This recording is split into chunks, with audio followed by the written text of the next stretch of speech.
Damai sejahtera Allah yang melampaui segala akal akan memelihara hati dan pikiranmu di dalam Kristus Yesus. Amin. Shalom Bapak Ibu Saudara-saudara yang terkasih dalam nama Yesus Kristus. Selamat berjumpa kembali melalui channel ini untuk mendengarkan firman Tuhan yang menjadi khotbah pada minggu ke-13 setelah Trinitatis tanggal 3 September 2023 dengan tema Melayani dengan Kasih yang didasari pada nats firman Tuhan pada 2 Korintus 8 ayat 1-7. Saudara dikasih oleh Tuhan, saya akan bacakan nats firman Tuhan ini untuk kita dan demikianlah firman Tuhan.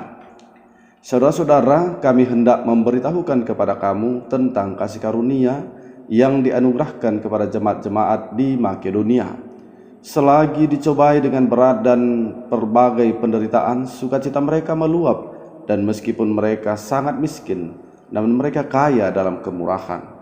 Aku bersaksi bahwa mereka telah memberikan menurut kemampuan mereka, bahkan melampaui kemampuan mereka. Dengan kerelaan hati sendiri mereka meminta dan mendesak kepada kami supaya mereka juga beroleh kasih karunia untuk mengambil bagian dalam pelayanan kepada orang-orang kudus. Mereka memberikan lebih banyak daripada yang kami harapkan. Mereka memberikan diri mereka pertama-tama kepada Allah, kemudian karena kehendak Allah juga kepada kami. Sebab itu kami mendesak kepada Titus supaya ia mengunjungi kamu dan menyelesaikan pelayanan kasih itu sebagaimana ia telah memulainya. Maka sekarang sama seperti kamu kaya dalam segala sesuatu, dalam iman, dalam perkataan, dalam pengetahuan, dalam kesungguhan untuk membantu, dan dalam kasihmu terhadap kami, demikianlah juga hendaknya kamu kaya dalam pelayanan kasih ini. Demikian pembacaan firman Tuhan. Saudara-saudara yang dikasihi oleh Tuhan, Alkisah ada seorang raja yang tidak mempunyai anak. Ia sangat merindukan kehadiran seorang anak agar dapat meneruskan tahta kerajaannya. Raja itu menempelkan pengumuman. Ia mengundang orang-orang muda untuk mendaftar sehingga dapat diangkat anak dan menjadi keluarganya serta menjadi putra mahkota raja itu. Syaratnya sederhana. Orang itu harus mencintai Tuhan dan sesamanya. Seorang anak petani miskin melihat pengumuman itu, hatinya bergelora. Ia berniat mendaftarkan diri, namun kemudian ia berpikir bahwa tidak mungkin bagi dirinya untuk diangkat menjadi anak raja karena ia benar-benar anak seorang petani miskin. Penampilan pun rasanya kurang pas. Ia hanya punya satu baju yang lusuh.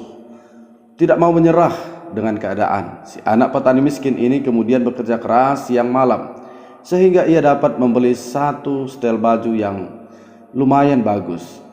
Kini dengan memakai baju itu ia hendak pergi ke istana untuk mendaftarkan diri menjadi anak raja. Dalam perjalanan ke istana, ia bertemu dengan seorang pengemis kumal yang miskin. Orang tua itu menggigil kedinginan. Anak muda itu mengamati dan merasa kasihan terhadap orang tua itu. Ia melepas bajunya yang baru itu, lalu menukarkan bajunya dengan baju yang dipakai orang tua itu agar si pengemis itu tidak kedinginan. Ia juga memberi sepotong roti untuk dimakan pengemis tua itu. Sekarang ia kembali memakai baju kumal compang-camping dengan baju pengemis itu, dan sepertinya akan sia-sia perjalanannya. Bagaimanapun ia sudah pergi terlalu jauh dari kampungnya dengan bekal seadanya. Untuk kembali ke rumahnya dengan tangan kosong bukanlah pilihan yang bagus. Ia tetap memutuskan untuk terus berjalan. Paling tidak ia ingin melihat istana dari luar. Sesampainya di kawasan istana, ia disambut sebagai bahan tertawaan oleh para penjaga istana dan sindiran dari pembantu raja ataupun orang-orang yang datang ke istana itu. Tetapi akhirnya ia diizinkan masuk juga. Ada sesuatu yang sangat aneh tapi sangat familiar juga dengan raja itu. Pertamanya ia tidak dapat menjelaskan perasaan apa itu, tetapi kemudian ia sadar bajunya. Ia kemudian menyadari bahwa raja itu memakai bajunya yang tadi dipakainya sebelum bertukar dengan pengemis di jalan. Raja kemudian turun dari tahtanya dan memeluk anak itu, katanya, "Selamat datang, anakku." Saudara terkasih dalam nama Yesus Kristus, yang dilakukan anak petani miskin ini adalah sebuah pelayanan kasih yang luar biasa, sebab dia sanggup memberi dari kekurangannya kepada sang pengemis tua yang dilihatnya di jalan, dan tanpa dia sadari ternyata itu adalah seorang raja. Tindakan seperti ini adalah karakteristik orang yang memahami kasih karunia dalam hidupnya. Saudara terkasih, kita adalah orang-orang yang telah menerima kasih karunia itu, sebab kita adalah milik Kristus.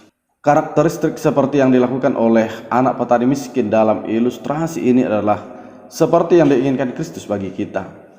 Karena Kristus Yesus menginginkan kita meneladaninya dalam pelayanan kasih yang sungguh-sungguh. Sudah banyak memang yang melakukan seperti yang diinginkan Kristus dalam hal pelayanan kasih itu, baik dalam sejarah Alkitab, sejarah bapak-bapak gereja, dan bahkan sampai pada kehidupan saat ini. Masih banyak orang-orang yang melakukan pelayanan kasih dengan teladan Kristus. Mungkin Anda juga salah satunya. Namun meski demikian, kali ini lewat firman Tuhan pada 2 Korintus 8 ayat 1-7, kita akan diingatkan kembali tentang bagaimana sebenarnya karakteristik melayani dengan kasih. Saudara terkasih dalam nama Yesus Kristus, pertama di dalam nats firman ini pada ayat 1-5, kita akan diperlihatkan tentang gambaran jemaat di Makedonia. Jemaat Makedonia yang dimaksudkan Paulus adalah jemaat-jemaat yang tersebar pada daerah Filipi, jemaat yang tersebar di daerah Tesalonika, dan juga di Berea. Saudara-saudara, di dalam ayat 1 dan 2 menjelaskan dengan gamblang tentang apa yang terjadi di Makedonia. Yang pertama, mereka dianugerahkan kasih karunia. Yang kedua, anugerah kasih karunia yang dialami berbuah sukacita dan kemurahan hati tanpa dihalangi oleh keadaan mereka yang mengalami pelbagai penderitaan dan miskin. Kemudian di ayat 3-5 di sana dicontohkan 3 karakteristik jemaat Makedonia dalam hal memberi. Pertama, mereka memberi bukan saja menurut kemampuan mereka, tetapi bahkan melampaui kemampuan mereka. Ini menandakan bahwa mereka tidak khawatir akan keadaan mereka setelah memberi. Suatu penggenapan atas ajaran Kristus di Matius 6 ayat 25 yang berkata, "Karena itu, aku berkata kepadamu, janganlah khawatir akan hidupmu, akan apa yang hendak kamu makan atau minum. Dan janganlah khawatir pula akan tubuhmu, akan apa yang hendak kamu pakai. Bukankah hidup itu lebih penting daripada makanan, dan tubuh itu lebih penting daripada pakaian?" Saudara terkasih, kemudian di ayat 4 kita akan melihat bagaimana jemaat Makedonia memberikan dengan kerelaan. Mereka memberi merasa tidak rugi. Mereka memberi karena telah menerima kasih karunia, sehingga penting bagi mereka untuk ambil bagian dalam hal pelayanan bagi orang-orang kudus. Kemudian di ayat 5 kita melihat bahwa jemaat Makedonia memberi diri mereka secara penuh kepada Allah. Dan karena itulah mereka membantu Paulus dalam pengumpulan dana. Pengumpulan dana ini dimaksudkan untuk membantu jemaat yang ada di Yerusalem yang sedang mengalami kesusahan. Dengan ini pula mereka menggenapi ajaran hukum kasih yang dikatakan Kristus dalam Matius 22 ayat 37-39 yang berkata, "Kasihilah Tuhan Allahmu dengan segenap hatimu dan dengan segenap jiwamu dan dengan segenap akal budimu." Itulah hukum yang terutama dan yang pertama. Dan hukum yang kedua yang sama dengan itu ialah, "Kasihilah sesamamu manusia seperti dirimu." Saudara-saudara terkasih, ketika kita melihat apa yang dilakukan oleh jemaat di Makedonia, mereka sungguh luar biasa di dalam pelayanan kasih mereka. Kemudian di ayat 6-7 kita akan melihat bagaimana gambaran jemaat yang ada di Korintus. Karakteristik jemaat di Korintus berbeda dengan jemaat-jemaat yang ada di Makedonia. Jemaat di Korintus hidup dalam keadaan ekonomi yang cukup bahkan melimpah karena Korintus adalah kota perdagangan yang besar yang dihampiri oleh kapal-kapal dagang dari berbagai negara.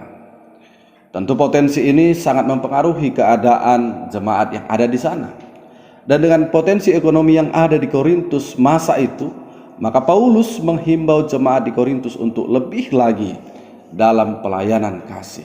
Sehingga di ayat 6, Paulus menghimbau supaya pelayanan kasih itu pun terjadi di Korintus seperti yang dilakukan oleh jemaat di Makedonia. Kemudian di ayat 7, Paulus kembali menekankan kelebihan jemaat di Korintus yang kaya dalam segala sesuatu seperti iman, perkataan, pengetahuan, kesungguhan membantu dan kasih, dan menghimbau lebih lagi supaya mereka memperlengkapi itu dengan kaya dalam pelayanan kasih. Jemaat Korintus kaya secara lokal, tetapi kekayaan mereka belum dilengkapi dengan pelayanan kasih sebagai buah dari kasih anugerah Allah.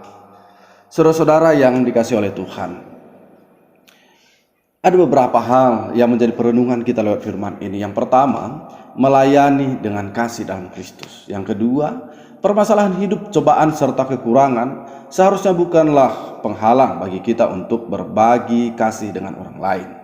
Kemudian yang ketiga, saudara-saudara, sikap yang tepat adalah kita melayani dan memberi persembahan baik berupa uang, waktu, tenaga, atau pikiran, karena kita telah terlebih dahulu menghayati kasih Allah dalam hidup kita. Memberi tanpa embel-embel, tanpa pamrih, tanpa persyaratan tertentu, melainkan memberi karena semata-mata kita ingin mengungkapkan syukur kita kepada Tuhan. Jadi intinya saudara-saudara, bahwa pelayanan kasih yang kita berikan semata-mata sebagai ucapan syukur kita kepada Tuhan. Kemudian yang terakhir, setiap orang percaya harus melimpah dalam kasih karunia terhadap sesamanya, seperti yang sudah dilakukan oleh jemaat yang ada di Makedonia, dan seperti yang diharapkan oleh Paulus terhadap jemaat yang ada di Korintus. Sebab inilah panggilan kita sebagai orang-orang percaya. Demikian firman Tuhan. Mari kita berdoa. Bapa dalam surga, terima kasih buat firman-Mu yang telah mengingatkan kami tentang bagaimana kami harus melayani dengan sepenuh kasih, dan kami harus kaya di dalamnya, kaya di dalam tindakan kasih. Kami tahu Tuhan, hidup kami penuh dengan kekurangan, tetapi ajarlah kami dalam setiap kekurangan kami mampu melayani, memberi dengan sepenuh hati kami, dengan penuh kasih. Bapa dalam surga, kami juga sadar dosa kami kadang-kadang menjadi penghalang atas semuanya itu. Maka Tuhan, biarlah Engkau ampuni kami supaya kami tetap bisa layak di hadapan Tuhan dan mampu melakukan seperti yang Tuhan inginkan dalam kehidupan kami. Di dalam Yesus Kristus kami bersyukur kepada Bapa. Amin.